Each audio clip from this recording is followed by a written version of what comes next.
What's up? Okay, so, well, I have some sad news, everyone. The videos from our previous games have, that I said I was gonna maybe get around one day to making, I can't find them. So yeah, I'll just describe in words what happened. Me and Peter, we played a game of X-Naus 1941 where I was teaching him how to play, and that was interesting, I guess. But I won, and since I was teaching him how to play, that's not too unexpected, I guess. And so I guess there's nothing to miss. It was just kind of an extra video for content. So we'll have to remake a video with me and Peter, and be more evenly matched now that he's actually played some now where he hadn't before.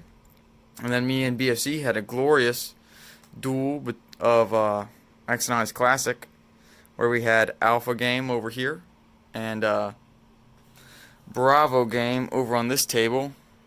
Bravo Game was his copy, where I was the Axis powers and he was the Allies. Yeah, that was And fun. Alpha Game was the game where I was the Allies and he was the Axis on my copy of the game. And we went back and forth. We tried to do a round on Alpha, then a round on Bravo, then a round on Alpha, then a round on Bravo. Didn't work so well. Then we went to 2 rounds, and eventually we would play like 2 or 3 rounds on one, and then switch over, play 2 or 3 rounds on the other one, and then so on and so forth. Yeah. And so that was cool. We went through 2 different books because we had a D-Day book, and we used up all the facts in it.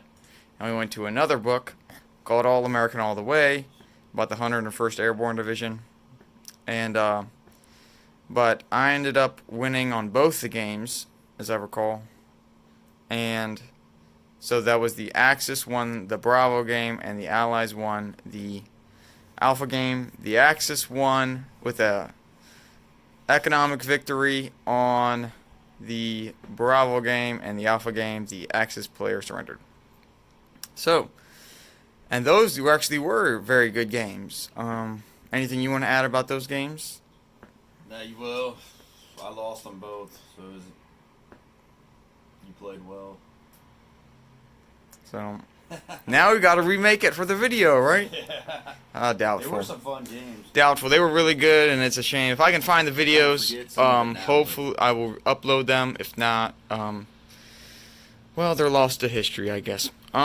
So, now back to the current events at hand. One, it's like 50 degrees, so it's warm again Yeah, we got the door open from tonight. last week. Where did we leave off? Well, the Central Powers have, I don't know. I don't want to say retreating on all fronts. They're holding their ground in most parts, but the Allied powers are definitely putting a lot of pressure on them. The Ottomans recame and took the canal, the Suez Canal. The Americans kicked them out again. The British finally broke through here. They're pushing up north. We got the Italians and the Americans being a nuisance down here in the Balkans. They got the French and the English putting ever pressure onto the Germans, and even broke through into the western edge of the Austrian Empire. Italians are still not doing very much. And that's about it. We finally kicked the Germans out completely of Africa. And any thoughts to add before we go into this next round? Just like I always say, I'm trying to hang in there. Trying to get the paper here. But Our paper that I still have yet to fix, because it's not 1918, 1920. It should be 1919. And we are on what? 1, 2, 3, 4, 5, 6, 7, 8, 9. We're on 10. Can you believe it? The autumn of 1916.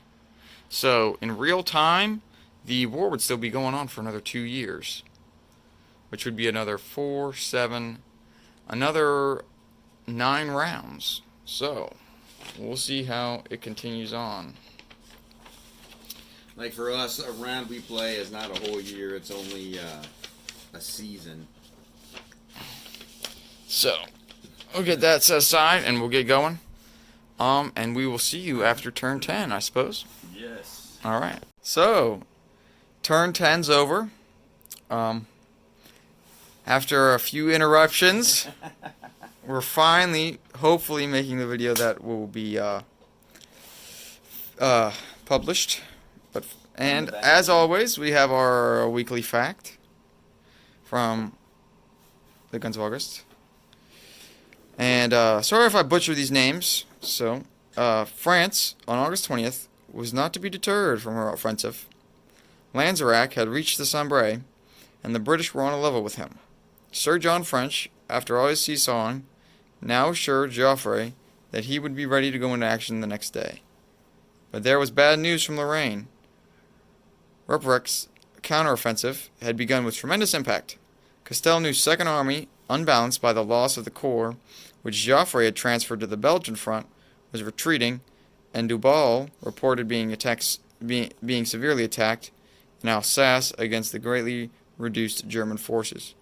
General Pau had retaken Mulhouse and the surrounding region, but now Lansac's move to the Sambre had pulled away strength from the central offensive. Pau's troops were needed to take their places in the line. Right. In Joffre's sore need, the decision was taken to withdraw Pau's forces, even Alsace. The greatest sacrifice was to be laid on the altar of Plan 17. So, as our facts get longer, more information is given to you, and I still don't understand it. So, that's great. We probably have to read more to get the full So, yeah, it's not meant to teach you history. It's just meant to give you a little quick fact, little tidbit of the war. Yeah. So, you're not going to get any degrees here, ladies and gentlemen. And before we start, something we forgot in the intro video is we want to thank our new subscriber, Yes. Mr. Piloto P51, if I can remember correctly. That's right. I know we have a few more subscribers that subscribed, but it's been a while because I haven't uploaded in a while. And thank you to you as well. It's just cool that people are watching Other the video. other people other than me and you and our direct family are watching our videos. You get to hang out in the Bastion with us. So it's cool to think that people enjoy these games like we do and like history, which is cool. Yeah, because this game is totally historical. Right? This game's totally historical. Not right? well, not the way it went, so to speak. But okay, so but sweet. We're reaching outside of our direct family, so that's sweet. Now on to the round. What has happened? The Austrians attacked the French in Tyrolia, built another navy for the glorious Americans to sink, and they moved into. Did they move into Venice? I don't think so.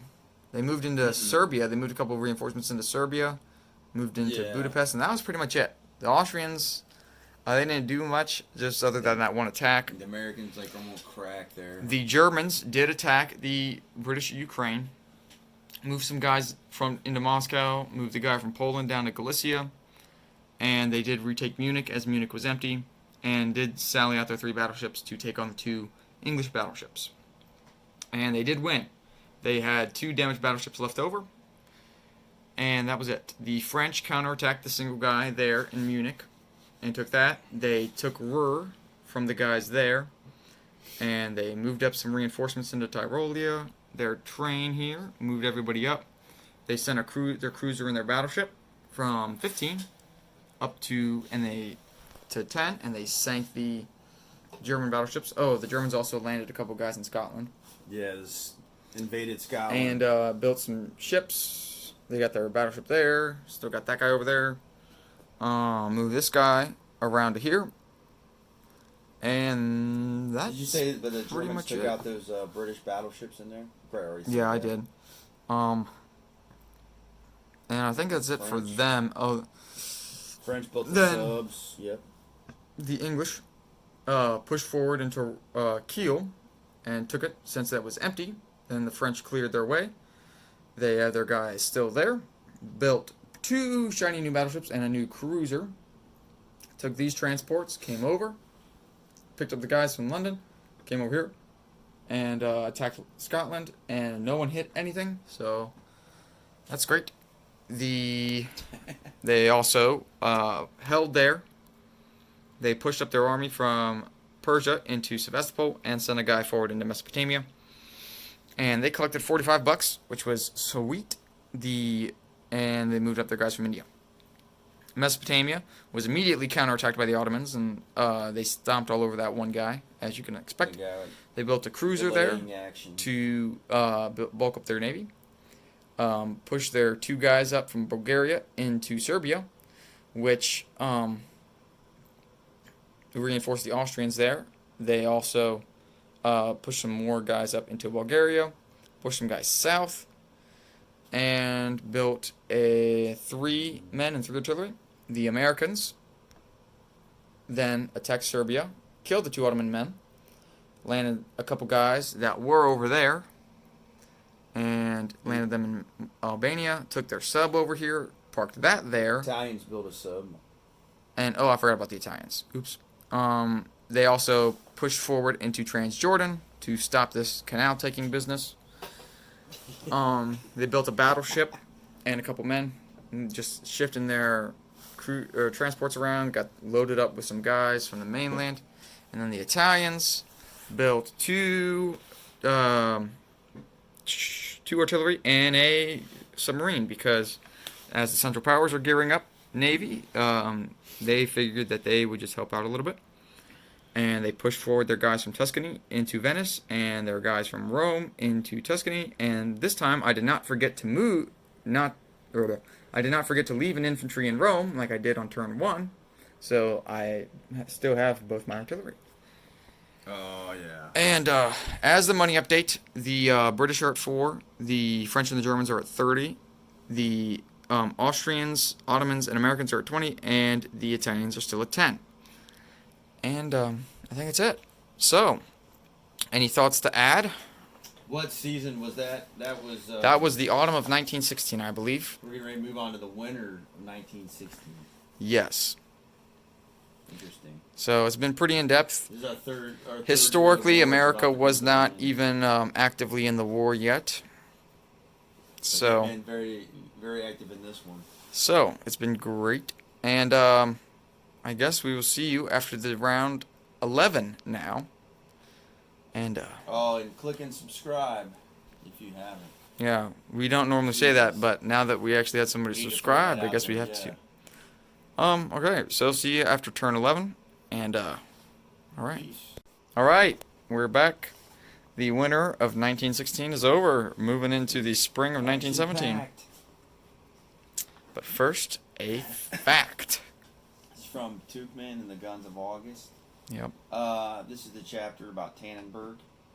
At the time of the disaster, General Marquis de la Guiche, the French military attaché, came to express his condolences to the commander-in-chief. We are happy to have made such sacrifices for our allies, the Grand Duke replied gallantly. Equanimity in the face of catastrophe was his code, and Russians, in the knowledge of inexhaustible supplies of manpower, are accustomed to accepting gigantic fatalities with comparative calm. The Russian steamroller in which the Western Allies placed such hopes, which after their debacle on the Western Front was awaited even more anxiously, had fallen apart on the road as if it had been put together with pins. In its premature start and early demise, it had been, just as the Grand Duke said, a sacrifice for an ally. Whatever it cost the Russians, the sacrifice accomplished what the French wanted: withdrawal of German strength from the Western Front. The 2 corps that came too late for Tannenberg were to be absent from the Marne.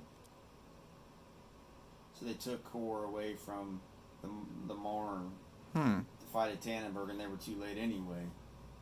Sounds like they didn't need him at Tannenberg, but they needed him. Yeah, Tannenberg was like probably the greatest German victory of the war. Yeah. And sorry if our facts are kind of overlapping. I think like maybe next week we'll switch to another book. Because just remember, give us some slack, because we started this December 13th, and we're more than halfway through January by now. So we don't totally remember all the facts that we've read. So if we repeat some or part of some, then oops, I guess. But so what happened this round? Well, lots. The Austrians built another dreadnought, right?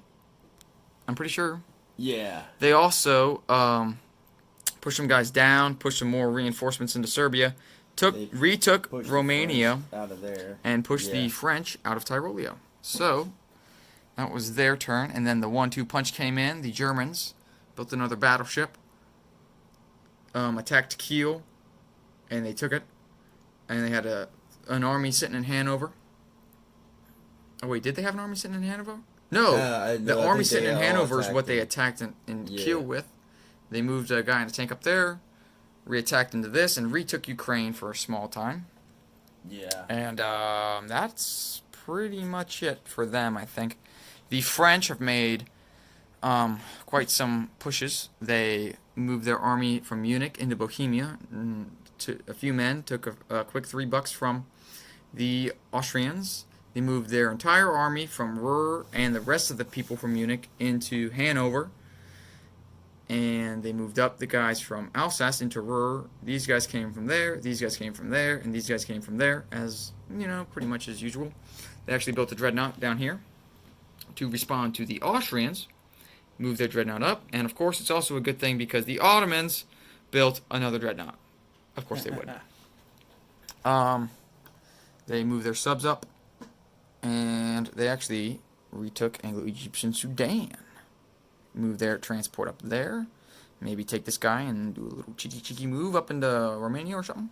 I don't know. Actually, he can't do that because of the boats there. Or the ships. I'm sorry. The ships. The English added a guy up there. The guy from London. Took him up there. Shipped him up to Scotland. Shipped him up to Scotland. And took out the Germans with a couple... Well, they killed one guy with a battleship shot, and the other guys got killed. Built a few more men there. Built another dreadnought, actually. Kind of gambled a little bit. Took their 6 men from Ruhr into Kiel. And it worked because the Germans were unable to kill all of them. So there's 2 guys left tying those soldiers up. So that is awesome. They also attacked into Ukraine with some guys. And did they do too well? I don't totally remember how that battle went, to be honest. In there. Yeah. We took some losses. I think the British lost like 6 The men, British 5 men. Yeah, the British lost like 5 men, I think. Yeah. I'm not certain. To be And honest, the I don't remember Germans that battle lost. too well. There was an Ottoman in there that we lost. Yep. Oh, the Germans had a few men, I think, didn't they? Yeah, they lost. They the lost, Germans lost a and couple. they had they And lost like some 3 artillery. artillery. So it wasn't too remarkable, I guess. Obviously, since I can't remember it from a few minutes ago, the guys from here, most of them went up into Sevastopol, but they did send one guy through this little corridor there that I had not seen before and into Kazakh. So it took $1 away. Built a few men and an artillery just so that India was not completely empty. And the Ottomans responded by splitting their giant army in Mesopotamia, sending it half into Persia, and a little more than half, well, a little less than half into Persia, and a little more than half into Sevastopol, which, just like the blunder that was the Ottoman invasion of southern Russia in the real war, at the beginning of the real war, should I say, we're more towards the middle, but they did not kill everyone. They did probably a little slightly better than they did in real life, but their infantry got absolutely butchered by the Italian man and the British forces that were there. Out of 6 rolls, I hit 5. Yeah, good So you hits. take 1 away from the tank, and now they're left with 1 man after 4 of them They lost died. like the British lost 3 artillery Yeah. though, and 2 men. Because that was really interesting. If you don't know a little bit of history, the Enver Pasha invaded southern Russia in the winter at the beginning of the war, either 1915 or 14. I don't totally recall, but they didn't have any winter uniforms in Russia. That always works out, doesn't it? So their people were freezing to death. It was a huge blunder. It was terrible, and Enver Pasha never commanded a force after that, if I recall correctly. And so we were kind of comparing it to our game here because they lost a crap ton of men to the force that they were relative to the force that they were facing. They're marching into southern Russia in the winter of 1916. So just kind of a little fun thing there. They also attacked the Americans down here. Each person, I don't know. I don't think the Americans hit anybody, but the Americans did lose an artillery. And that was pretty much it. Moved some guys up into Serbia, into Bulgaria as normal. The Italians, they moved their guys up, and they're building up quite a bit of an army, so maybe we'll see an attack from them soon, maybe not. And built their guys there. No more Italian ships this time. The Americans attacked in Serbia, and they lost 1 man, and the Ottomans lost 1 man. So we're still at a standstill there. This is how the real war went, ladies and gentlemen. Just not really anything happening. So they also did not attack here. They just held.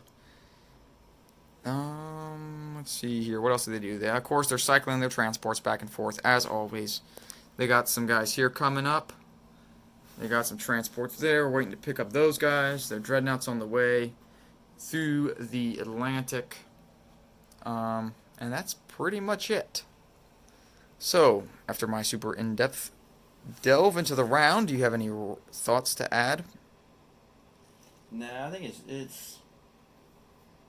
I think the next round could have some big battles, maybe. Okay. I definitely think the next round will will tell the tale of how this war is going to, how much longer it's going to last. So, were we going to try and do another round tonight? I don't know. We might have to wait till next week. Well, so I know you could probably go till 6 in the morning, but I think I'm about.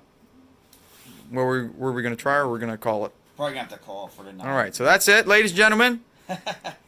The votes are in. We're going to call it for tonight, and the war lasts another week. Friday, right? Tune in next Friday. Hopefully. Actually, Saturday, if I can get caught up with all the videos. Thanks again to our new subscribers. If you haven't checked out the sister channel to the Sebastian Bastion, which is where I'm assuming you're watching this video on, go to the Guardsmen, and it will have the logo of an eagle on it, and you will find pretty much all of the same videos there too. Because literally they're sister channels. Give us a subscribe there if you don't mind. If not, don't worry about it. Subscribe to book, because there are a few things that are different. There are a few things that are different, footage. Maybe, but the vast majority of them are going to be the exact same channel. So, subscribe to there. You know, if not, don't worry about it. Just whatever. I recommend this game if you're interested in purchasing it, because this, I love it. I've only played it twice now. Last time I was Allies, and now I'm the Central Powers, and both times I've had a blast with it. It is a long game, and so unless you're gonna play a lot for a lot of hours, maybe we set it up. We've been playing this for like 6 weeks now. Yeah. But we only play once a week generally. But we play once a week, and we only play a couple rounds. Yeah, but it is a long. And we're slow players anyway, and so we don't really care about like getting one game a day. You know, this is our relaxed time, so we don't rush ourselves at all. And it kind of helps because then when we come back next time, we can refocus in. That's when we started. That's today's date. I always look forward to this game every week. It's fun. Yeah, and it's definitely like getting Unlike crazy. The Real War, which wouldn't have been fun. The game is fun. So, but like I said, check out the sister channel. Thank you to the 2 or 3 or 4 people that subscribed. And if you're not subscribed, subscribe, obviously. Any closing thoughts? Thanks for watching. Any closing thoughts on the game? I'm excited about this game. I'm looking forward to actually playing again next Friday because I got some ideas I want to try out. All right. Well, we'll see, and we'll catch you next Friday. On the flip side.